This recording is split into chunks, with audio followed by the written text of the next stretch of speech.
All right, let's jump into a little lineup talk here. Let's go. Let's start with our offense. All right, against their defense. How's that sound, fellas? We good with that? Yes, Let's sir. go.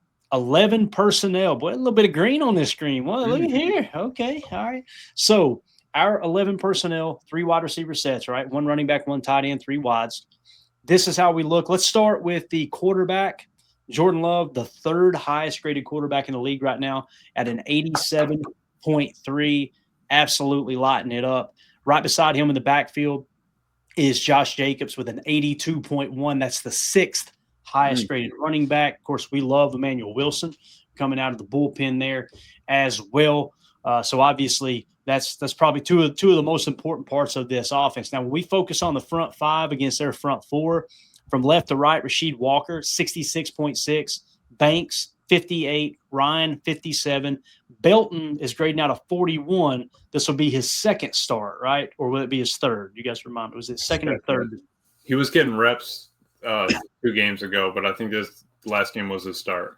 Gotcha. So this will be the 2nd start there. And then, of course, Zach Thomas just lights out 82.5. When you look at their defensive front, they've got Booker, 58.1, Jarrett, 52.8, Dexter Sr., 60.2, and then Sweat is their best pass rusher, no doubt about it, as Montez Sweat, 70.3. He's had a solid career. He's definitely their best pass rusher, but I really, really like our ability to block him if he is rushing off the edge. I think Rasheed Walker can handle him. I think Zach Tom can handle him, especially after what they did to Aiden Hutchinson last week. My God, we seen Aaron Banks locking up Aiden Hutchinson on stunts. So how do y'all feel about their front 4 against our O-line here, man? Yeah, it's a good battle right there. I think that you're right on the fact of, Tom and Walker can handle Sweat and Booker. I think that we're good. The stunts are going to be big. I'm going to be, you got to keep an eye on Belton. We're hoping that he can really keep up, his mauling pace and being able to sort of road grade. But also we throw the ball, so we're going to need you to. You saw him get over his skis a couple of times in that last game. So just hoping that you can chip away at it, work on the footwork. Obviously, you're going to have some hiccups. He's a young guy, but I love that they're giving him a shot at it. Say, hey, even if it doesn't work out and you got to go back to Morgan in 2 games, at least Belton got 2 or 3 games of starting snaps. Hey, all right, he's ready to go back in the playoffs if, God forbid an injury happens or something like that. We got an extra guy. We get those meaningful reps. All this is going to pay off in the end. I think the only guy you're missing is Mr. Glover. I think that would be the only thing that would highlight this whole line. There it was, Tim. You knew it was coming, man. I knew it was coming. Unbelievable. How do you feel about the trend? Too bad T. Glover's not off the IR like Emilio is. I know. See? Oh, man. Tim, how you feel about the trenches here, man? You got anything else you want to add there, sir? Yeah, just that photo of Emilio. Funny right there. No, I do. I think I like how we look against here. And, Anthony Belton getting another start under his belt. This is the prime matchup for him to, have a great performance. Love the way he's been playing so far, but he's got to continue to build, Big Escalade is still a rookie. And, looking at Chicago's front, I feel like we could, throw the ball and run the ball. I'm wondering if we find some success running the ball in between the tackles against that Bears front right there. Is that old Grady Jarrett there, number 50? Is that who I'm thinking? Who's number 50? Let's see if we can figure that out real quick. It is. Yeah, Grady. There's a guy. All right, yeah. Pound the rock. Give me some interior runs, and then give me some of that play action naked boot for shot plays all day. Let's go. Grady Jarrett, man. Like, how does he have to forfeit some of his check because he's drawing Social Security too? Like, that dude's still in the league. It's unbelievable. I had to double check. I saw that name. I said, "Is that who I think that is?" It is. Wow. Aaron Rodgers in the chat says football is better when Green Bay and Chicago is playing for the North. Amen. It's also better beating them. Go Pack Go. Could not agree more, man. So you were kind of talking about the passing game there a little bit, pass blocking. Let's jump into the receivers against their DBs. Christian Watson, 84.6. He's the 8th highest rated receiver now across the entire National Football League. The ACL is good to go. My man's playing with his hair on fire right now. Dontavion Wicks, 72.7. Don't look now. He's the 31st highest graded receiver. And you got Romeo Dobbs with a 67.1. He's mostly playing that X position for us. He's the 58th highest graded receiver as it sits right now. So what you've got here, guys, you've legit got 2 receivers that are grading out as top 32 receivers. One is a top 10 receiver. The other is a legit starting caliber number 1 receiver, not a go-to number 1 receiver, not a field tilting number 1 receiver, not a bracket coverage number 1 receiver. He's simply grading out in the top 32. There's 32 teams, right? In Dontavion Wicks. And you got Romeo Doubs, who's I feel comfortable saying one of the better number 2 receivers in the game. So, and this does not include Jaden Reed, who should be back on the field most likely Sunday. This does not include Matthew Golden, who has a good shot of playing again this week. We're sitting in a good spot here. When you look at their corners from left to right, no particular order, just kind of going across PFF's preview here. Wright, 62. Gardner Johnson, 53.5 in the slot.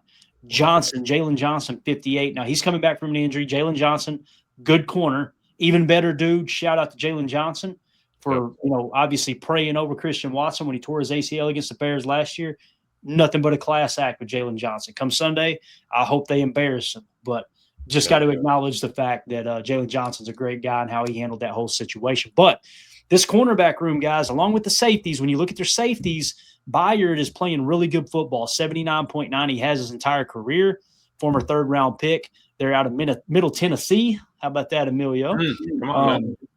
So the 4th highest graded safety, that's a good football player there. You got Brisker at a 61.6. Not horrible, but, nothing really that you worry about too much there. So when you look at their DB room, Tim, and you look at our receivers, I like the way we match up here, man. This is why I was saying, like, let's not get away from the run. Let's not overshadow the run. Let's pound the rock when we can and put the pressure on those DBs, because when we get play action looks, or even not play action looks, and you're just, have established some sort of a running attack, you're going to put all the more pressure on guys like Gardner Johnson and Wright out there trying to, handle what we have right now, which is Tay Wicks playing the best football really of his career since his rookie season. And, Rome, Mr. Reliable. And then, of course, you got Mama, there goes that man himself, Mr. Scoot, Christian Watson. All signs point to I think Jay Money's going to have at least 3 tutters when it comes to the passing attack. But, again, you got to keep the pressure on that defense by, sticking to the run and running the football. We know how Matt's offense looks when we're able to have a solid run game. And it just opens up so much down the field with the passing attack. Yeah. And honestly, the thing that worries me most about that secondary is the way they've been able to convert turnover opportunities. Bingo. The fact that they're not dropping it. They have good hands. All right. That's what I'm going to give this secondary right now. And we just need to make sure that they don't put those to use. All right. And the fact that Watson coming back, off an injury and is grading out as the 8th best dog. I mean, he's the best ever play this game, right, Clay? So I'm with it. I'm excited. I think the offense is cruising, and like Tim said, we got to get that run going. I think that it's going to be big for Josh to get ahead of steam and getting downhill, and it's going to be cold, right? You got to make them want to tackle you.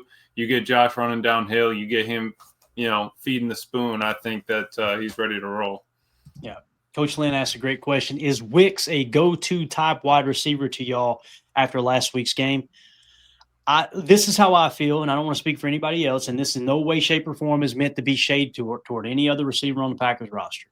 I think Wicks, we seen it his rookie year. He had a setback last year, his 2nd year in the league. This year, the hands are better, the route running's just as good, and he's making contested catches now. He's learning how to box out. He's kind of a bigger receiver, right? I mean, you don't really think of him as a big receiver, but when you look at 6'1", 206, a little bit bigger of a receiver, right? And he plays bigger than that too. People see that 4'6", 40 and go, oh, crap.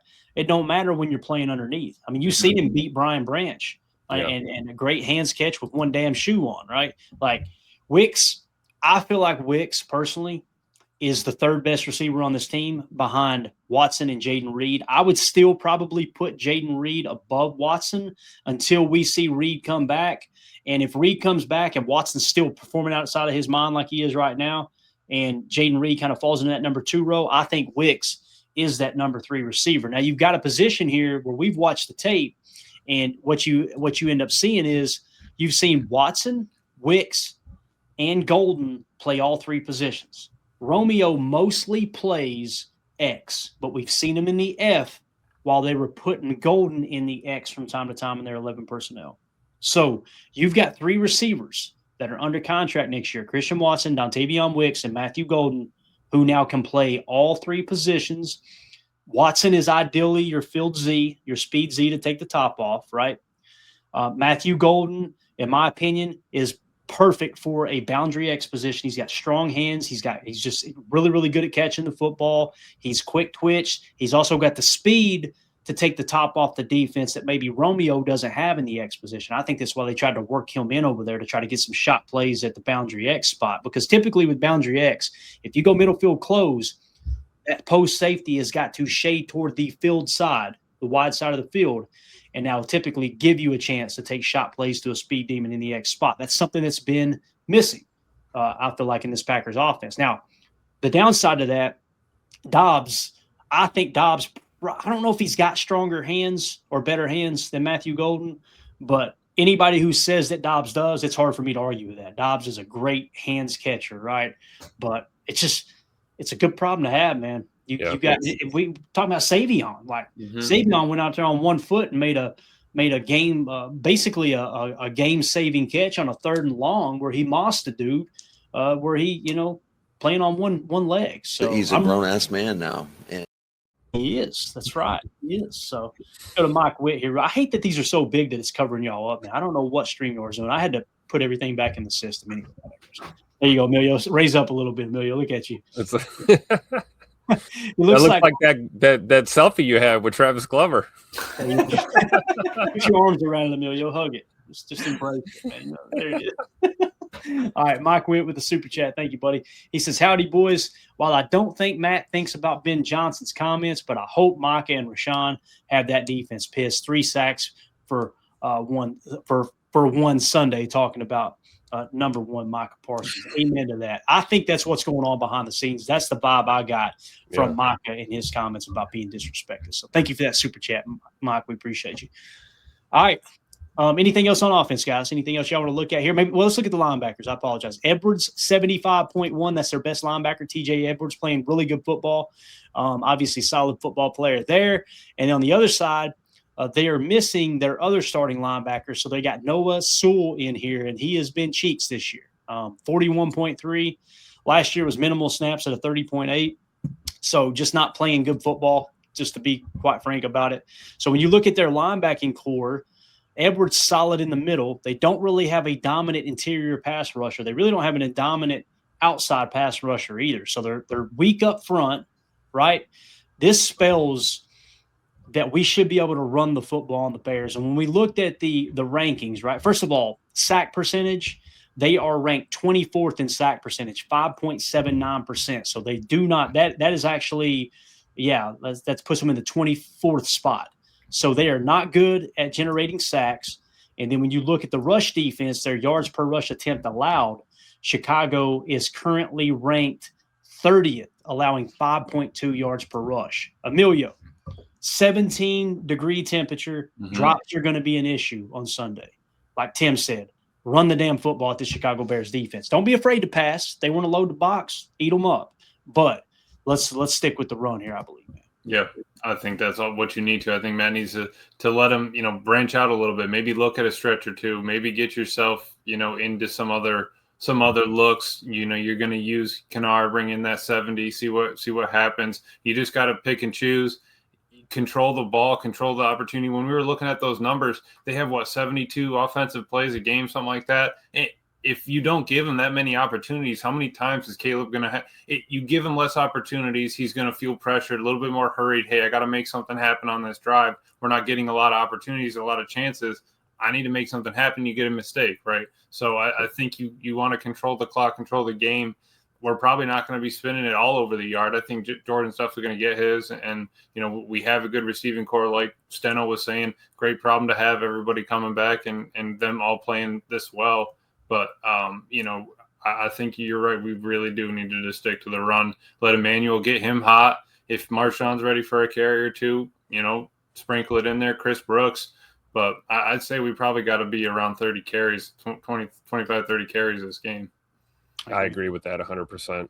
I mean, when it comes to the passing attack, you take your shots when you can get them, right? Yep. And you want to get those quick hitters too. You know, you want to get your crossers and you want to get your checks and things like that. But you know, if we can't run the football on Sunday, it's going to be a little bit more difficult for us against this team. I think establishing the run at the very least, you know, to your point, you know, we don't need Josh Jacobs to have, you know, 90 carries and, you know, 250 yards or anything, but we have to be willing to run the ball, and we have to be effective at running the ball, because that's going to tilt the balance against this Bears defense and open up those shots for Jordan and the receivers, you know? Yep. Absolutely. And shout out to Cody McDougal. Thank you so much for the dono there, buddy. I'm going to find his next comment. He may have meant to do this in a super chat. Thank you, Cody. He says, Bears still do suck. Let's not forget this. Amen. I mean, the Bears will always suck. If the Bears were undefeated, we'd be saying the Bears suck. That's just the way that works. Did you hear how Josh said it? Josh Jacobs. He goes, "Yeah, their record's actually a little better this year, so it makes the game more interesting." like along those lines. You know, they're playing a little better this year, so the game's a little more interesting. And slight little jabs, man. I love it. Mike Witt with the super chat. Thank you so much, Mike. He says, have a gut feeling that while everyone is talking about Wicks and Watson, I think this is the week Agent Zero breaks out. Thoughts? I could see it. He's going to be hungry, that's for sure. And I think Matt does want to try to get him. It's going to come down to the game plan, right? Like how's the game flowing? You know, we always talk about the first quarter, you're gathering information. The second and third quarter is about making the adjustment and controlling the middle eight. And then the fourth quarter is a standalone game. If you feel good about where you're at, let's say you're approaching halftime and you're up by 10 points, maybe get Matthew Golden implemented a little bit more, right? Okay, let's get a couple plays that are drawn up for him to be the primary receiver, whether it's a pick aside or a true progression, what have you, kind of put him in a position to kind of get him going a little bit. But if it's a tie ball game or a 3-point ball game going into halftime, let's focus on winning this damn ball game, right? But I could see that, Mike. I could totally see that, because we're talking about Christian Watson's blew up. Wicks just had his best game, right? Dobbs is Mr. Consistency. I wouldn't be surprised if Matthew Golden goes off. How y'all feel about that? Yeah, for sure. Especially when you talk about, like we mentioned, quick passing game. You know, we love MG running those 9 routes down the field for the shot plays, but I think getting the ball to him early in space, you know, off a healthy running attack is a chance for him to be the yak master and possibly do what Mike's saying here and have a breakout game. I think he's dynamic with the ball in his hands in space early in the progressions. And I'm looking forward to seeing plenty of those opportunities, you know, playing off of that running attack that hopefully we have established. So I could definitely see MG having that breakout. Mm-hmm. Not saying that there's not a shot play, you know, in the cards. I'm not saying that. If it's there, we'll take it, you know. Exactly. Let's take a quick look. And again, we're going to do the defensive side of stuff tomorrow. I didn't expect the offense to go that long, but that was a real fun conversation there. Let me see if I can get this pulled up, if it will load. I wanted to see where Matthew Golden's at in terms of his PFF grade, because I felt like he was grading out pretty darn good, albeit, you know, there's minimal snaps or what have you, right? But, yeah, let's drop this down. Let me get these receiving grades up for you guys real quick. Because, you know, people who don't watch the Packers very often, they think, oh, Matthew Golden, they look at the stats and go, oh, he's bad, he's a bust, what have you, right? No, it could be further from the truth. When he's capitalized on his opportunities. Now, they've tried to force some shot plays to him into coverage that have fallen incomplete. But, yeah, Matthew Golden's grading out a 67.0 right now. Look at his drop grade, guys. He's actually got the best drop grade out of all the receivers on this team at an 85.3.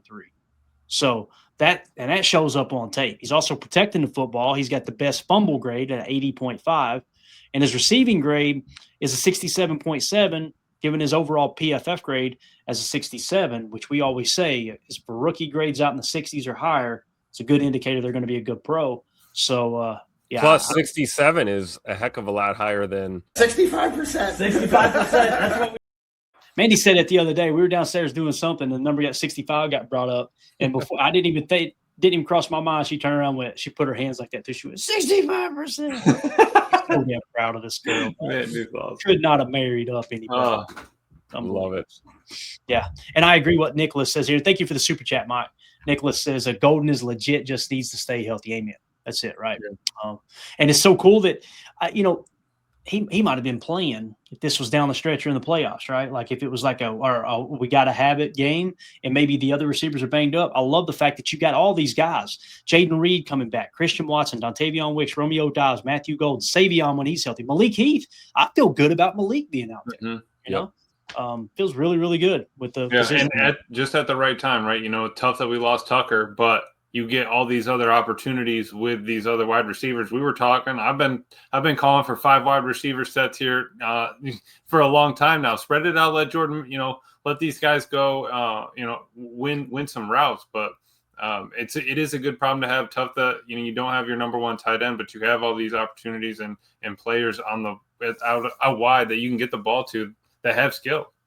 Yep. Absolutely. Go to the super chat here. Michael Diesel Train. Appreciate you, buddy. He says, with the weather, I think we can get a lead. Start fast. All that confidence they will have will cause the Bears to panic and press and uncomfortable pressing. Caleb is a huge key, in my opinion. You've seen it in college. It was all over the college tape. Yep. I completely agree there. I think the thing here, Michael, too, is keep him in the pocket. Cage rush. I'm cool if we don't sack him one time on Sunday. What I don't want to see him being able to do is that jab step and getting outside the defender and making those secondary, window throws.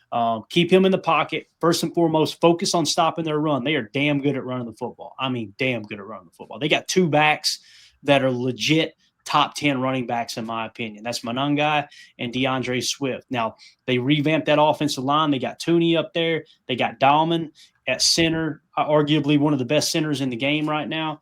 They can really, really blow you off the ball, but the Packers have been really good at stopping the run. We heard this last week, right, guys? Jahmyr Gibbs just ran he damn near had 300 rushing yards the week before. He's going to run all over Green Bay. I'm going, Bub, that's a Giants run defense. Yep. They're like 29th in the league, right? Mm-hmm. Packers are 5th. It's a different run defense, a different game. It's a different matchup, right?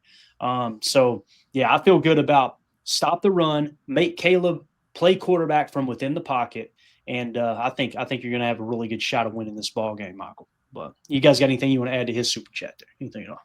No, I agree with your assessment there. Keep him in the well, keep him in the pocket. Nothing would please me more than to see Caleb Williams stand back there, ball padding and thinking he's about to cook, and then getting picked off by Keyshawn or CV. So I'm all for that. Yeah, and Tim, this stat here, Packers defense has allowed a league low 108 scramble rushing yards across 19 scramble runs faced this season. 108. Okay, that's that they said at average basis that's 5.7 yards per scramble, 3rd fewest in the NFL, with the average normally being 7.4. So we're giving out, just about under 2 yards a carry average there. And and we've faced high quarterbacks. We've faced Jaden Daniels. We've faced Jalen Hurts. The second highest quarterback is Caleb Williams. So it's going to be a great test for this defense, how we handle the scramble. What's Jeff Hafley going to do? How are you going to use Micah? Is he going to be rushing every time? Are we dropping him? Are we spying him sometimes? And that's where I think Quay is going to be big. Cooper is going to be big. You need that horizontal speed with a fast quarterback like that.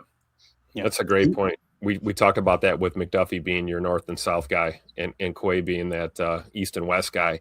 And we might see that on full display here on Sunday against the Bears. Yeah. And it is worth mentioning, you said 5.7 yards per scramble. Is that right, Emilio? Yeah, that's our average. Yep. And Caleb Williams is averaging 5 yards a carry. So actually less than what we're giving up on scrambles. So you look at that number and go, not overly concerned. Right. But we've seen it. It's on the tape. He's and Hafley knows, look, we got to make sure we attack outside in. All your help's inside. We turn him back in. We can't be letting him peel out and just hold the right trigger, Clay, and run to the sideline and let that thing spin. Yeah, absolutely. Thank you so much for that super chat, Michael. Appreciate you. You guys got anything else you want to hit before we wrap up? Anything at all? No, big game tonight. Go Cowboys. That's right. It's getting kicked off right now in Ford Field. See Dak running out there. So who are we rooting for? We're definitely pulling for the Cowboys, right? Oh, for sure.